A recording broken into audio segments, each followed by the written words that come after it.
Hello বন্ধুরা, আজ আমি তৈরি করছি গাজরের হালুয়া। গাজরগুলিকে ভালো করে ধুয়ে নিলাম প্রথমে, তারপর গাজরগুলিকে আমি ঘষে নিলাম গ্রেটারে। যতটা প্রয়োজন আপনার পরিমাণ মতন আপনি নিতে পারেন গাজর। এবারে কড়াই গরম করে ঘি নিলাম, ঘিটা একটু বেশিই দেবেন। এবারে গাজরগুলো আমি যেগুলো ঘষে রেখেছি সেগুলো সবটাই আমি কড়াইয়ের মধ্যে দিলাম। এবারে ভালো করে কড়াইয়ের মধ্যে এটাকে এপিট ওপিট করে ভালো করে আমি গাজরটা কিন্তু ফ্রাই করব, কারণ যতটা ভালো করে ফ্রাই করব ততটাই ভালো গাজরের কালারটা আসবে এবং গাজরের ভিতরে যে জলটা থাকবে সেটাও বেরিয়ে যাবে, শুকিয়ে যাবে। এবারে আমি আগে থেকে ফুটিয়ে রেখেছিলাম দুধটা একটু হালকা ঠান্ডা হলে ভালো হবে। ফুটিয়ে রাখবেন অবশ্যই, দুধটা কাঁচা দুধ দেবেন না। সেই সমস্ত দুধটা আমি দিয়ে ফেললাম।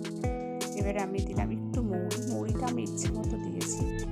এবারে এলাচ, ছোটো এলাচটাকে গুঁড়ো করে, অনেকগুলি এলাচকে গুঁড়ি করে রেখেছিলাম।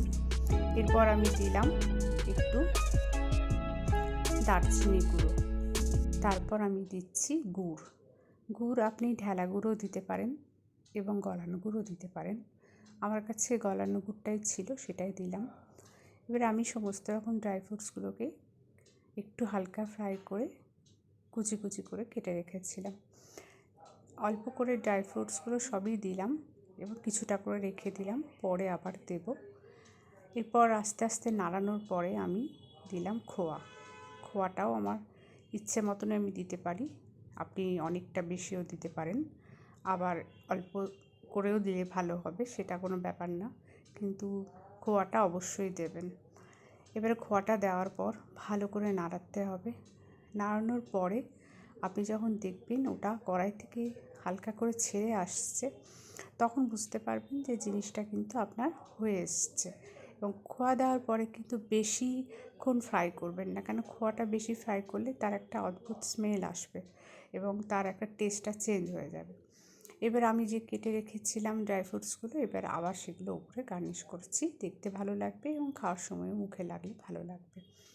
এবং আমি একটা ছোটো বাটিতেও করে রেখেছি, আপনারা দেখবেন পাশে রয়েছে, সেটা আমার গোপালের জন্য। আমার বাড়িতে গোপাল আছে, কৃষ্ণ, তার জন্য আমি আলাদাভাবে রেখেছি তুলে, এবং তারটাও খুব সুন্দরভাবে ওইভাবেই সাজিয়ে নিয়েছি। আর এইভাবে আমার গাজরের হালুয়াটা হয়ে গেছে। আপনারা বাড়িতে বানাবেন, এই সময় গাজরের হালুয়া খুব ভালো লাগে খেতে। চিনি দিয়ে বানাতে পারেন, কিন্তু আমি যেহেতু এটা পুরোটাই হেলদি বানাচ্ছি, তো আমি এটা গুড় দিয়েই বানিয়েছি। দেখুন এবার কেমন লাগছে খেতে।